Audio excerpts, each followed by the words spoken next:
Hello marketer, it's Ty here and welcome to another episode of Lean Mean Marketing Teams. I'm excited today to bring you our guest Holly Ransom. Holly is a globally renowned content curator, powerful speaker and master interviewer who has interviewed the likes of Barack Obama, Michelle Obama, Richard Branson, Billie Jean King, Condoleezza Rice and the world's first humanoid robot, Sophia.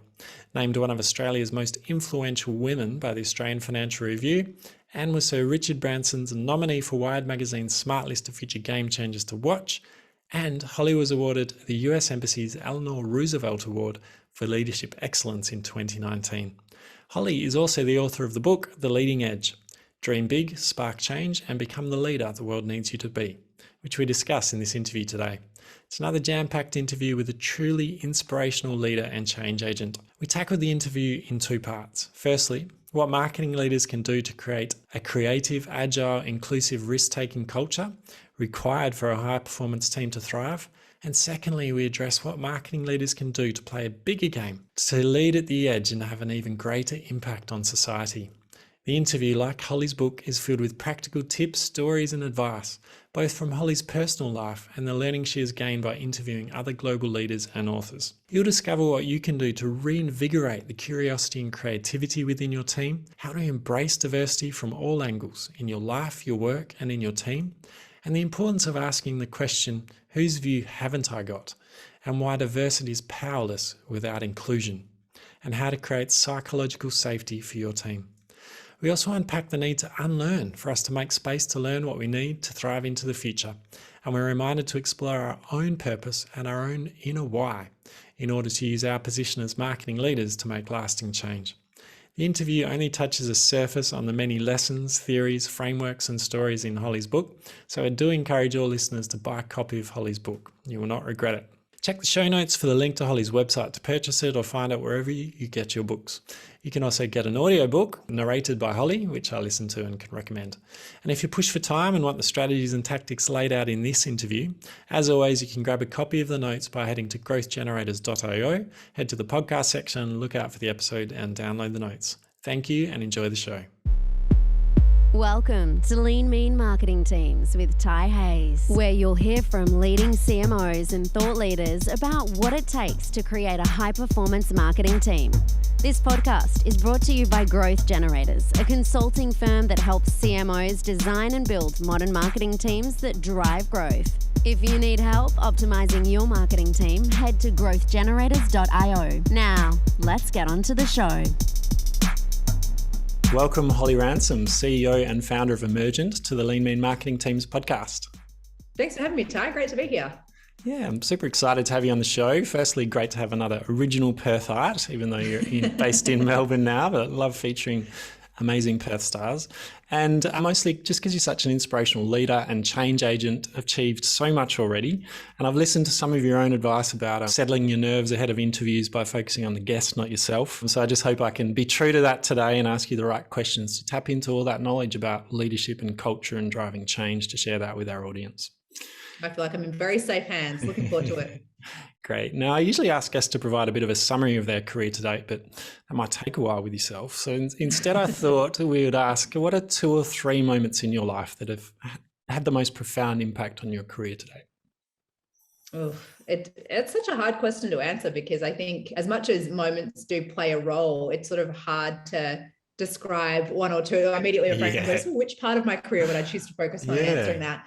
I think when I think about moments that have had a really major impact on me and just my worldview and thinking about what I want to do, one definitely was being given the opportunity to lead the Youth Summit for the G20 by the Prime Minister. And that was an incredible opportunity when Australia hosted in 2014 the G20 Summit, where for those who aren't familiar with it, that group of 20 countries are sort of the 20 most economically powerful countries in the world. So they make up, sort of 80% of world GDP and 75% of world trade. And they have a summit where the leaders come together, but they have a number of leader dialogues on the way to that ultimate summit. And so they have a business dialogue and a civil society dialogue, and then they have a youth dialogue. And the G20 youth component is quite significant when we think about the footprint of young people across those 20 countries. There's about 1.5 billion young people in those 20 nations. So just this extraordinary challenge of representing a group of that size and scale, and trying to do a good job of discharging that responsibility. It was one of the most professionally challenging but also rewarding times in my life, in terms of having to think through how to pull apart a challenge that big, how to overcome a lot of obstacles that sat in our way. Young people typically don't get too much of an airing in those sorts of forums. So we had to think about really strategically how to build credibility and how to approach it from a standpoint of thinking really smartly about, okay, if we need to influence this, what dominoes need to tip and how do we get them to tip? So that would definitely be one. And then I think from a career standpoint, in kind of the speaking and moderating space, I've been so fortunate. I love what I do in terms of convening and hosting just phenomenal conversations right around the world. And I think the moment for me that was quite defining there was actually a 2016 event that I was hosting with Sir Ken Robinson. And many of your listeners will probably know Sir Ken. He very famously did the TED talk on schools kill creativity, one of the most viewed of all time. And I remember having the opportunity to interview him at that particular event, and I idolized the guy. I had worked a lot in education policy for a very long time, and so I was quite passionate about a lot of his reform ideas. And I remember quite vividly when we got off stage, and this was the largest event I'd hosted at that point. It was 10,000 people in person. It was really exciting, but also to a degree out of my comfort zone. And we came off stage and he looked at me, and you know, when people look at you and they say something with such a degree of conviction that you really feel it and receive it. And he looked at me and he said, "You were born to do this. I hope you intend to make a living out of it." And it was just one of those extraordinary moments where someone who I so deeply admired, who in no way needed to say that, at a time where I felt like I was outside my known universe in terms of stretching myself capability-wise, just gave me such a resounding vote of confidence that it really encouraged and bolstered me. And I was very fortunate to see and work with Sir Ken one more time before he passed away. And his first comment was, "I was glad to see you've made a living out of this, kid." So that's probably the other one professionally that, there's something about meeting your idols and having an interaction with them that's as encouraging as that. Yeah. So powerful to have that confirmation from someone that you idolize, and big time. And especially you'll face imposter syndrome, and to have it come from someone at that level, that must have been life-changing. And the G20, what a responsibility again at such a young age to represent the views and the needs of that audience. And I think from the book, I remember that the biggest finding from that was the mismatch, right, between the jobs of the future and the youth and the high unemployment rates. Yeah, definitely. And I think probably the stat that still stuck with me from that whole time period, because we kind of had to think about, okay, well, if you've got the opportunity to represent basically a single issue, because that's the nature of kind of the way these dialogues evolve. If you're trying to say all things to all people, you're really saying nothing. So what's kind of the main line of argument you want to prosecute? And so ours was, well, what's the most unified point of hurt or challenge for young people across these 20 nations? And it was universally youth unemployment, and in many ways mirroring the pandemic at this moment, where once again we're finding young people, it's kind of this weird mismatch, isn't it? We see on one side the comments around the Great Resignation and this war for talent and this extraordinary choice, and at the same time we can see a lot of headline data around all the people that have lost their jobs, and there's a real bifurcation of the labour market at the moment. But at the time, that was a big conversation, and Spain that year had 62% youth unemployment, and there were riots on the streets of a number of European countries and all manner of challenge. And so for us, that was a really important conversation. And the stat that always stuck with me was this concept that I think the International Labour Organization had coined, called economic scarring. And it was to do with people that were long-term unemployed while they were young. So under the age of 25, had you been unemployed for more than 12 months? And the scary thing about the ILO's research was that if you fast forwarded to 10 years on in their career, there was a double-digit earning disadvantage. So a decade on from having spent that 12 months unemployed, men were earning 23% less than their equivalent male counterparts, and women were earning 16% less. And so as sort of far out as they could play this out, there was this economic scarring consequence. If you can't keep young people in the workforce, they pay for it for the rest of their lives. And so it really allowed us, I think, to elevate the seriousness of the conversation with leaders from another dimension. It's not just the pain point at this moment, it's the economic pain point and how that disadvantage ripples through from that point forward. Yeah, wow. Well, towards the end of the interview today, we're going to talk about some of these big issues and how leaders can play a bigger game. So maybe if that topic comes up, we can continue the conversation around that, because that is obviously a huge issue.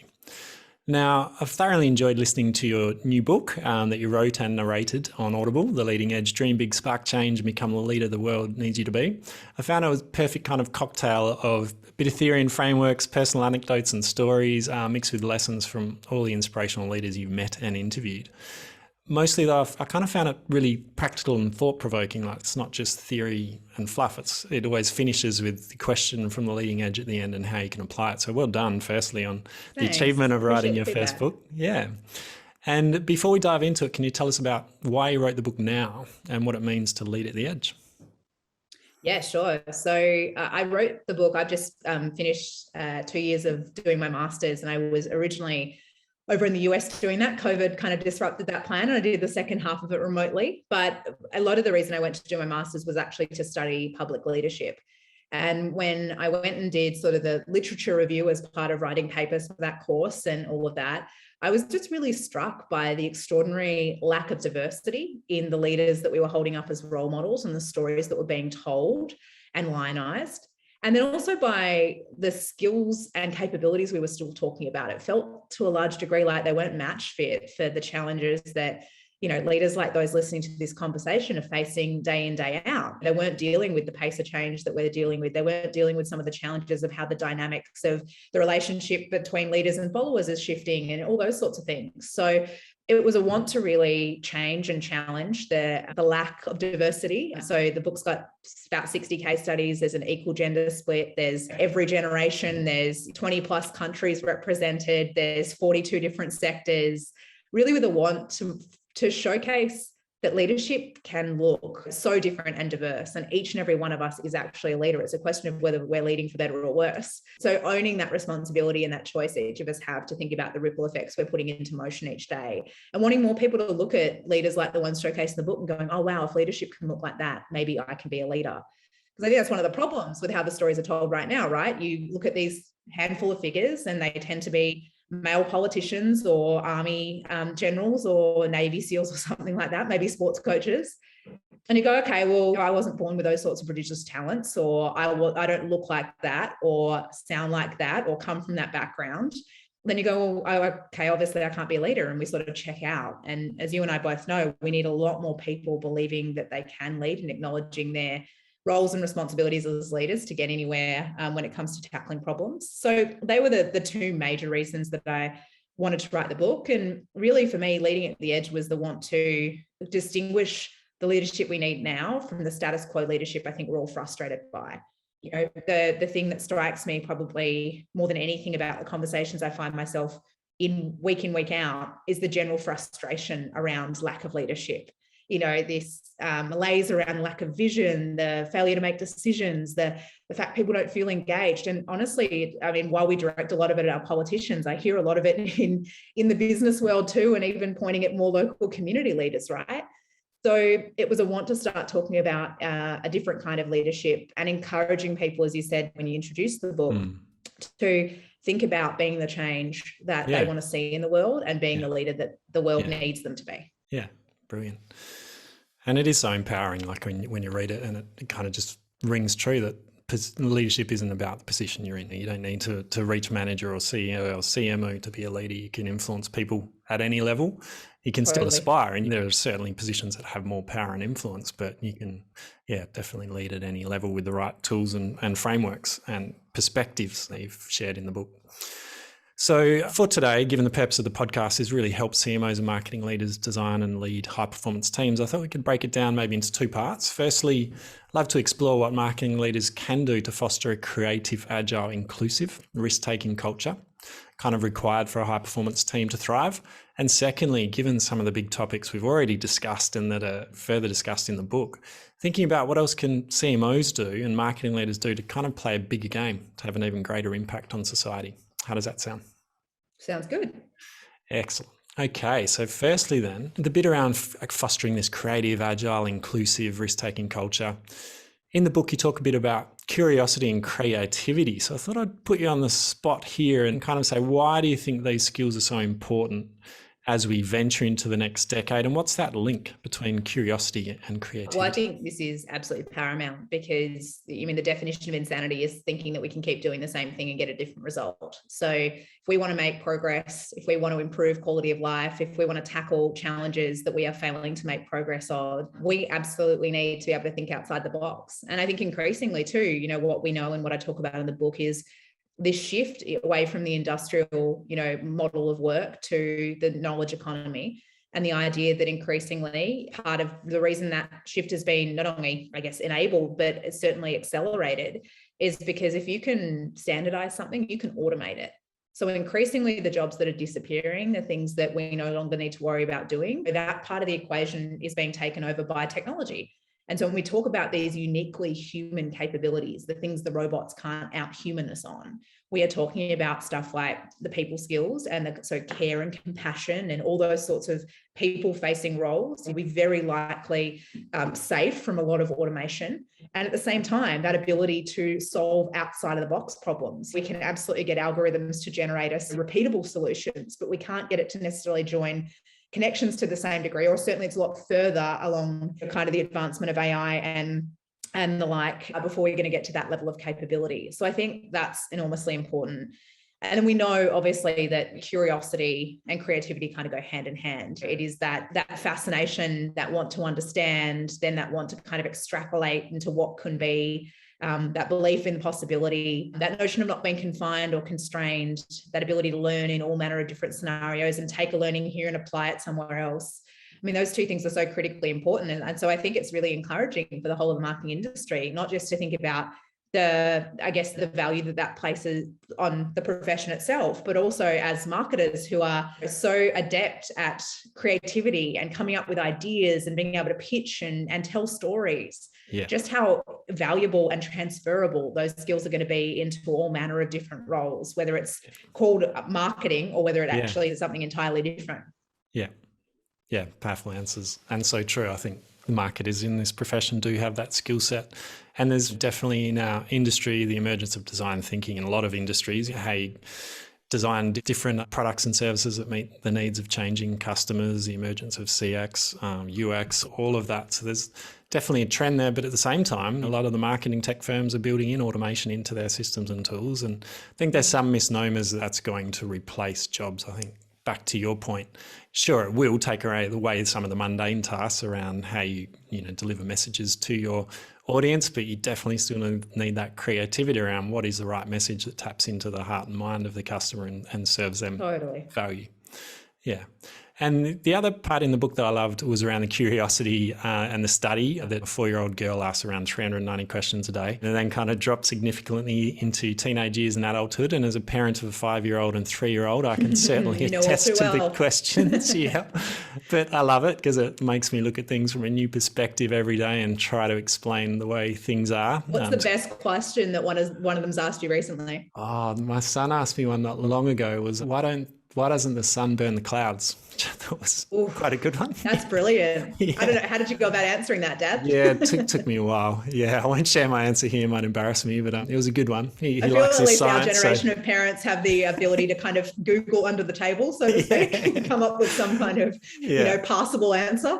Yeah, my wife was doing Parent Helper last week, and she got asked how many, I think it was cornices or something on this pyramid shape, and she had to remind herself what that was. But bearing in mind that not every workplace is like a family home with young kids, I think many are deprived of this sense of curiosity. So what is it that leaders can do to kind of revitalise our forgotten curiosity and enhance creativity within their teams? Yeah, look, I mean, there's all manner of things you can do, ranging from the more fun, which is sort of taking yourself outside of your comfort zone. I tell the story in the book, sort of opening the chapter on this, where my partner and I took one of our friends to an escape room for their 40-something birthday, and we failed epically. Like, I had been very overly ambitious and had booked us into this room that advised 4 to 8 people. There were only 3 of us having a go. Yeah. We picked like the highest degree of difficulty, and we flamed out like catastrophically badly. And it was really interesting. We were kind of licking our wounds in the lobby area afterwards, and there's this 8-year-old birthday party going on. And I kind of arrogantly said to the guy running the, escape room, so what adjustments do you have to make for the 8-year-olds? And he said, are you kidding? Like, he laughed and he goes, the adjustments we have to make are for the adults. He said, every room record we've got in these escape rooms is set by kids because they're so much more willing to just have a go and kind of blaze through it. They don't overcomplicate stuff, which we can see in a lot of other studies where they beat out MBAs and stuff like the Marshmallow Challenge at MIT. And they're a lot more prepared to ask for help quicker. There's no ego or identity protection going on. It's just kind of cool. I can't work it out, and I'm going to ask for help, or I'm going to work it out just by doing and doing over again. So it's so interesting, that reflection. So you can do stuff like that. Take yourself outside of your comfort zone, find environments that are naturally going to prompt you to be curious or have to challenge the way you're wired, like an escape room, like doing a different kind of puzzles, like taking yourself to interactive experiences, whether it be theatre or something else. I think the other thing is just thinking about the disposition that you bring to your day and to your meetings. Some people have to be a little more structured than this because sometimes it's hard to build a new habit. So some people I know have literally got they'll draw 3 circles at the top of their notebook as they walk into a meeting, and they'll put a cross through every circle as they ask a question. They have to remind themselves in every interaction, I want to come with a disposition to ask questions, because it's amazing how many of us on reflection, and interesting for those listening to play some self-curiosity here, just spend a day paying attention to how many questions you ask. It's amazing how low some of us can be without intentional focus on it. So whether you think about, the idea of I'm going to challenge myself in every interaction I have to ask a question, whether you think about something quite tangible, like you're drawing something. Some people I know have a hair elastic or a wristband, and they swap it from one hand to the other as they ask a question so they can keep tabs on it. But I think any way that you can to just drive your question quotient kind of up, I recommend. And if you can as well, it's very useful to think about how you spend some time around different people. One of the things we've got to be mindful of is we're not just asking the same questions of everyone else, and we're not surrounding ourselves with people who give us the same sort of answers. So I really encourage people along that journey, not just to think about asking questions, but who they're asking the questions of. And can you diversify your subject matter so that you're catching up with people of different generations, genders, backgrounds, industries, you name it. And so you're actually having a dialogue where you're really stretching your field of view to a much broader range by the process of doing it. Yeah, I like that. And I know in the book, again, you mentioned your kind of coffee chats and just reaching out to people to learn from them, which I think is really important. And like you said, just making sure you're tapping into, people's diverse viewpoints from different industries. So from marketing, it may be going to an engineering conference or something completely different, or with your podcast and your audiobooks, making sure you're collecting enough dots to be able to connect them, especially with the creativity and the curiosity that's needed as marketing leaders. I think there's a lot in that. And I think it's also the bravery as a leader to ask a lot of questions. You're being vulnerable and not being the one that pretends to know it all, but whenever you've got that question, asking it, knowing that someone else may have the same question, and that you've just got that growth mindset and keen to Ty, you've hit on something I think so important there, that so much of this is down to, and I know you mentioned kind of risk-taking behavior and stuff earlier, and these traits that we want to see in our cultures. This starts with role modeling the right behaviors.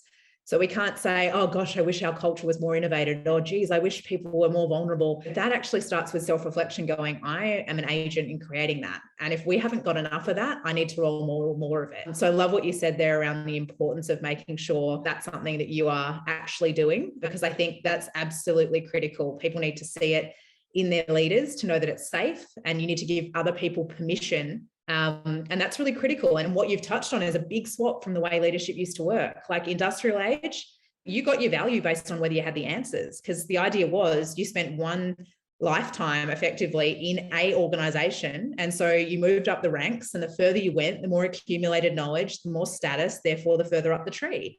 That's not how the world works anymore. I mean, you look at how many under 40s running, or under 45s are running Fortune 500 companies. You look at the turnover rate, like it's not the way that the world is functioning anymore. And so that need to swap from answers to questions is a critical mindset swap, but we're hardwired to think the other way. So it takes really intentional discipline and commitment to make sure that we're role modeling what we need to see more of right here, right now. Wow, there's been a lot covered in this interview so far.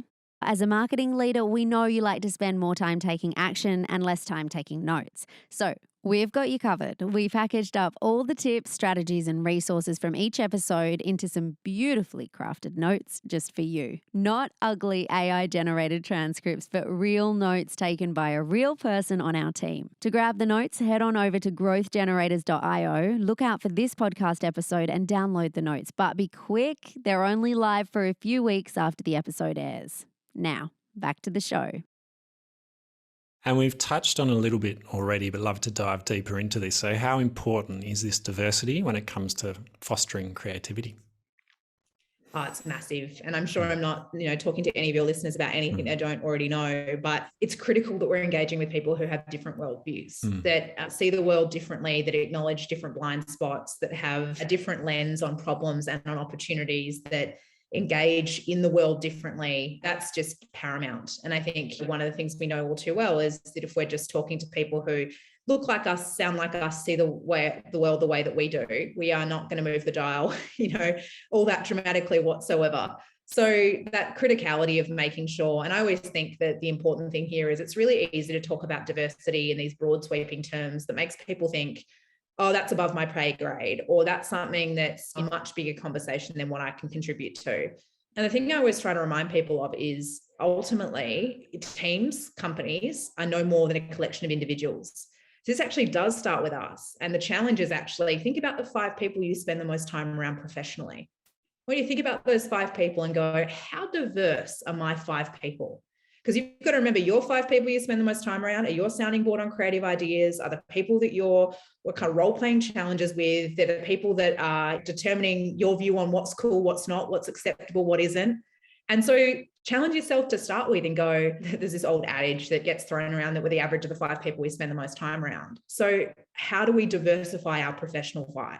How do you make a really deliberate effort to go, you know what, I'm totally missing a first people's perspective. I really don't have enough of the opposite gender, or I don't have enough of the LGBTIQ population, or I don't have enough of people that just think outside my industry. I talk too much to marketers, and I could really benefit from talking to someone that's a frontline healthcare worker, or, who knows what, predetermine it and go, oh, well, they don't know my world, therefore how could they speak to the creative process of marketing? But that's not what you're about. You're about life experience and interaction, and the idea that you want to be where ideas collide, and this, like, the spark comes from you, go, wow, I never thought about that. That's really interesting that's a pain point for something you really aspire to. And that's going to flood your juices. And I talk in the book about the CMO of Spotify, Alex Bodman, who's a great Aussie abroad. And he has this big passion, in a world that often is, 100-hour working weeks, New York marketing agencies. He's passionate about getting his team home for 5 p.m. because he says if they're not out at restaurants with friends, at the coolest openings in town, out experiencing bars, how do they stay creatively rejuvenated? And if they're not creatively rejuvenated, how on earth are they going to generate great ideas and keep coming up with really cool things that tap into the zeitgeist and understand our demographics and everything like that? So that's one for me that really resonated quite strongly. Again, a leader, it takes discipline. It means you can't, have meetings at 5, you can't be emailing people at 6. But that's really critical to making sure that the ideas currency that they run on is as good as it gets. Yeah. Yeah, I love that. And I had Lottie Spencer from Spotify on the podcast as one of the early episodes, and reinforce that culture at Spotify. Like I think you have these visions of this work to, grinding, hustling, stupid hours, scaling growth, just churn and burn. But yeah, she had that completely different philosophy and after the culture and their staff, and looked for ways to, let the creativity and the well-being kind of flourish to make a more sustainable culture, which I thought was really important. That's brilliant, isn't it? Yeah.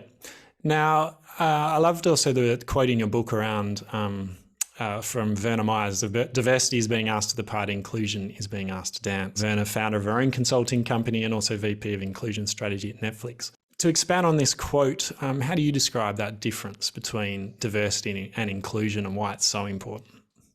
Yeah, look, I think it is an important distinction. And this is, an issue I've worked very closely with in Australia and through the UN in other parts of the world too, when it comes particularly to gender diversity over the years. We've had a real focus around getting diverse compositions of people around decision-making tables.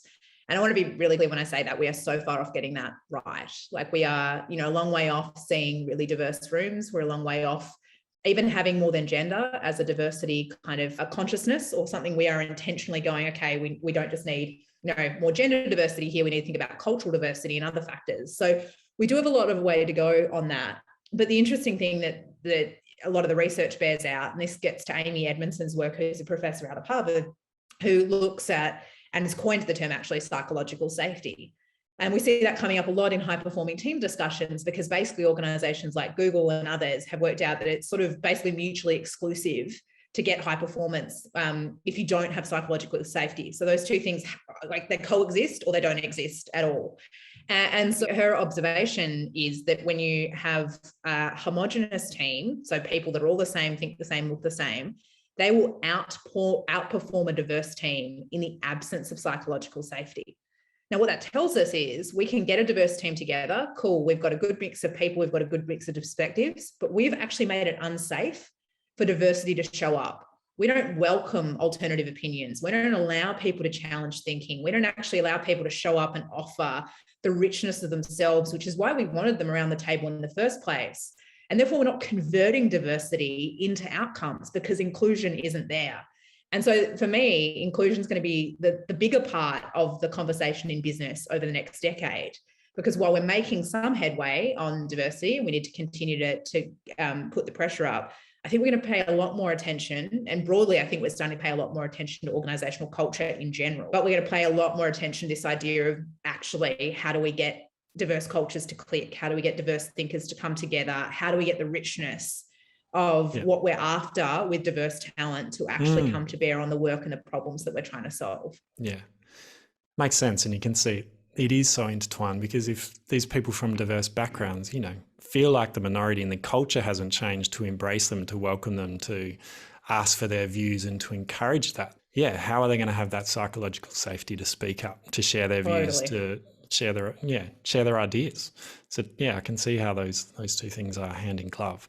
And I did like that Amy Edmondson part in the book around psychological safety in the Google study around high performance teams, and the 7 questions in there. But it was, the 7 questions you can ask to see if your team is creating a psychologically safe environment. And some was failures are learning opportunities and messages of them are not punished. Cross-functional collaboration is encouraged and rewarded. And failure causes inquiry, that embracing of failure, of cross-functionality, of good and bad news flowing up. And not just in one direction. And you raise a good point too, that it is something that organisations who take this seriously do measure. They survey psychological safety, not with a view to shame anyone, but with a view of where do we need to do more training and more work, because we're not getting it quite right yet. And the other thing I think is really important there is, and this is something I stress to leaders all the time, it's really easy, not always the case, but it is a hell of a lot easier often to feel safe as a leader than it is to feel safe as an employee in the team, someone who's 2 weeks in, etc. So it's really important when you're thinking about psychological safety, not to go, well, let me check in with myself. Yep, no, we have a psychologically safe organization. Our team's psychological. People raise their hand and ask questions with us. It's really important to actually go, hold on, I should check in. Let me set up kind of some anonymous survey and ask that question of a diverse range of people. Maybe certain people from certain backgrounds don't feel safe in our organization, or maybe junior employees don't feel safe. Whatever it might be, we need to catch our own blind spots. And it's often, if we've risen up the ranks and we have a degree of seniority and control of decision-making, life doesn't feel too unsafe for us. So it's really important just to check that too. Yeah, I love that. And the other part of remaining curious in the book involves learning new things. And in the book, you also talk about the importance of kind of unlearning and then learning and then relearning.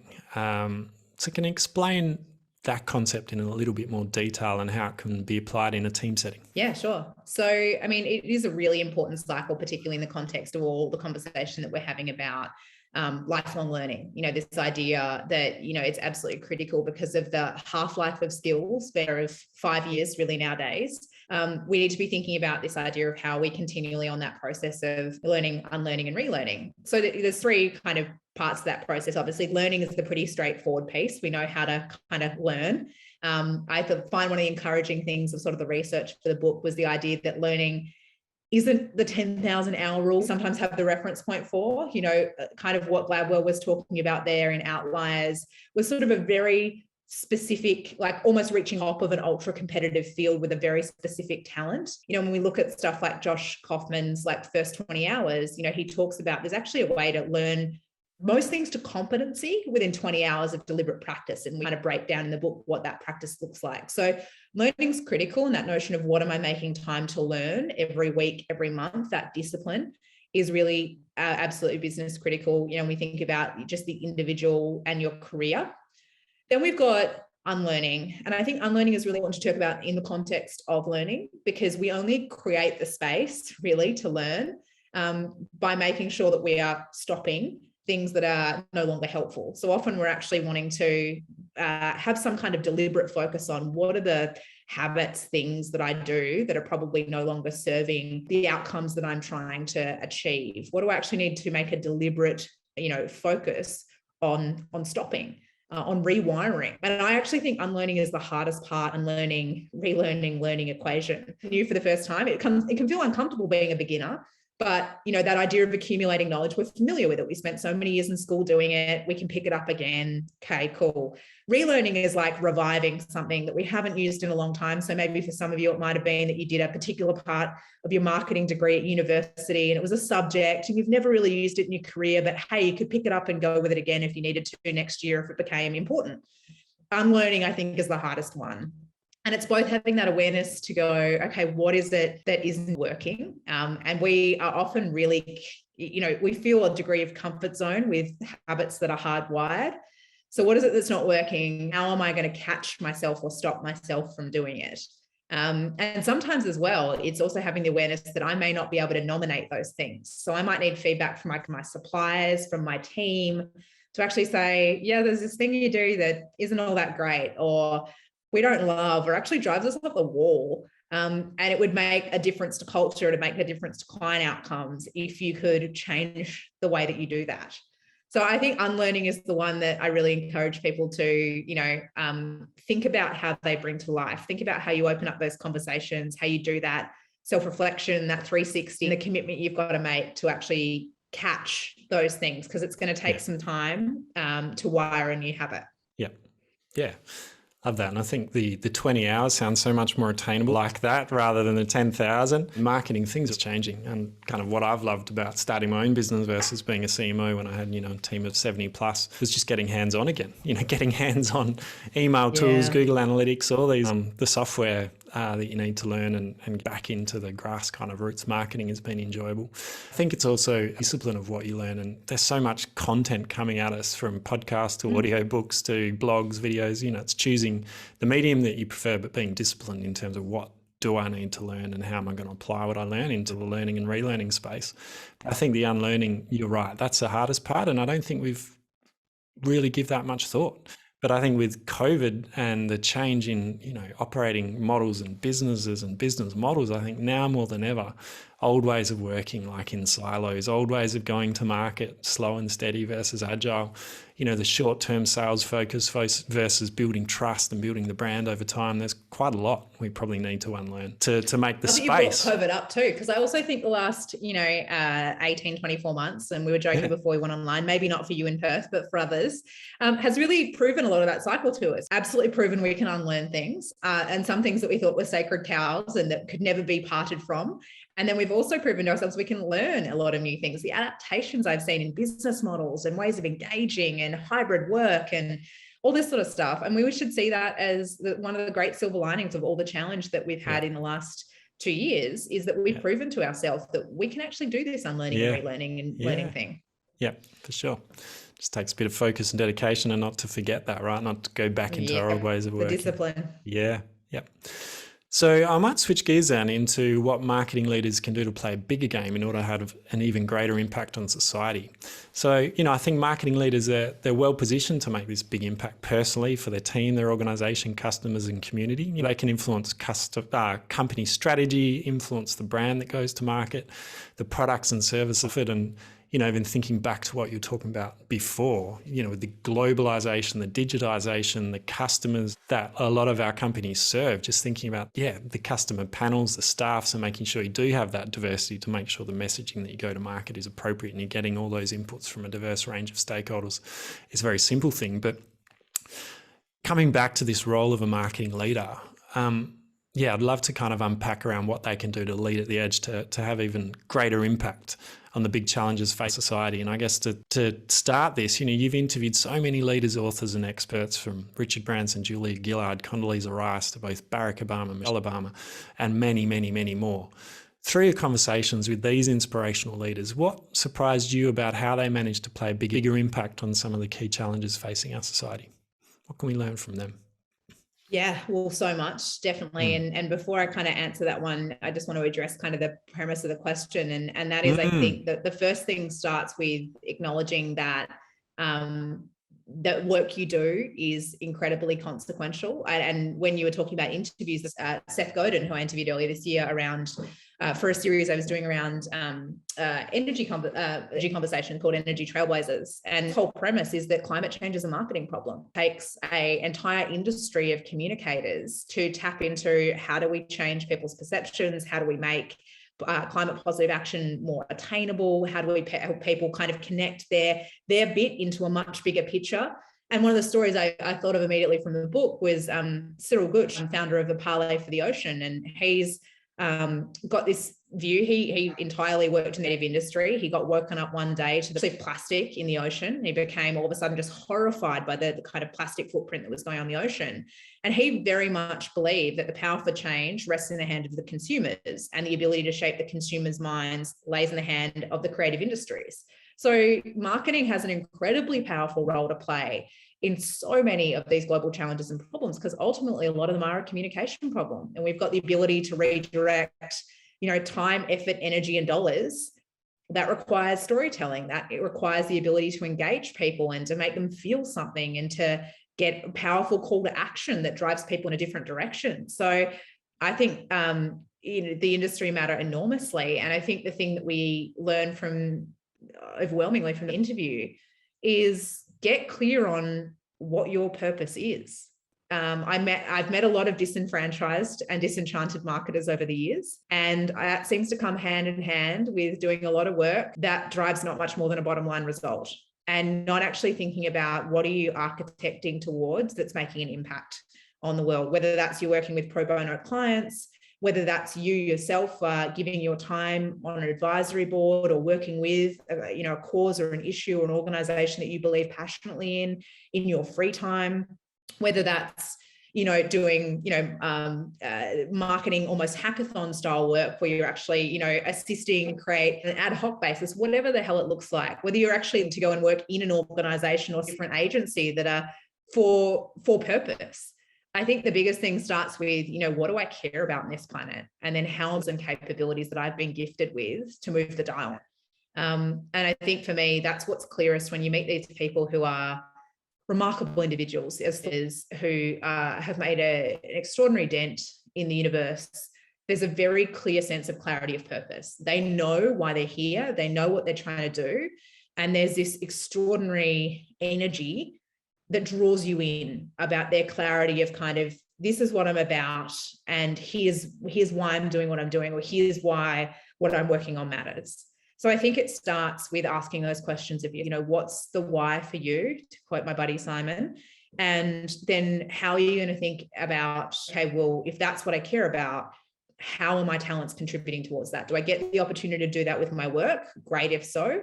If not, how am I going to find a way to change my work, take on a project, do something outside of work, whatever it might look like, so that you actually feel week in, week out, you're making a contribution to what matters most to you. Yeah, I love that. And I actually listened to that Seth Godin interview, and I liked his framing and his the whole point about the storytelling in that, the 40 to 50 year targets, it's just way too far away, and global warming sounds not very serious. He recommended we call it atmospheric cancer or something a lot more immediate. Exactly. That'll get a few more people waking up. Yeah. And the bits, like you said, you just gave a lot of ideas around what marketing leaders can do, either with the organizations they choose to work for, what they can do on advisory boards, because many are in the positions to get on them, or even just other The other thing too things. is how you can influence your clients. I mean, for those of you who are working with major organizations, the opportunity to shape what they're doing for the better, how they're allocating resources, stressing to them ESG and the notion of kind of what could be a meaningful contribution in an area of their business that makes sense. I mean, I don't need to talk to your audience about belief-driven buyers and what we know about where the world's going. So, even being able to make that case to business leaders who might not be aware of it yet, going, actually, consumers are voting more and more with, shareholders are becoming more passionate about this. If you want to future-proof the business, I'd be thinking really consciously about how you're building out a really meaningful impact and footprint in this regard. That's a great opportunity to influence for good too. Yeah, absolutely. And I think of some of the leaders, Lisa Ronson from Coles, I can imagine her, they've committed to kind of targets. They removed plastic from the giveaway toys. So that impact, how you can drive strategy to meet some of those needs, but also, like you said, either what your suppliers do, but also partnerships.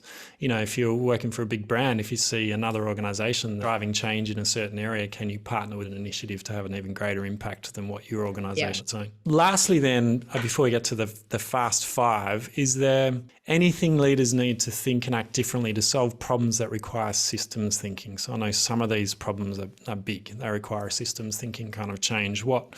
What's one or two things that leaders can do to firstly acknowledge that and then try to break down that need to lead differently?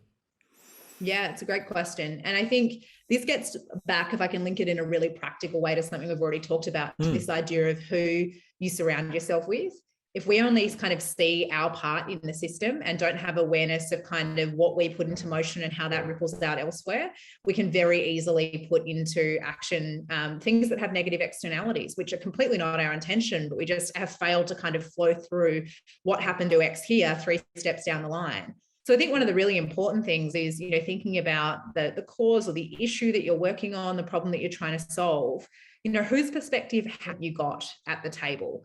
Who, from a supply chain standpoint, a producer, ultimate consumer, the recycled product once the consumer's done with it, and thinking through the whole value chain. And one of the best to think about how you use your network to get those people in the room. Sometimes it's hard to generate a systems view from only our perspective, but the more that we start to actually raise up and go, okay, what parts haven't I thought about here? Who can I ask those questions of?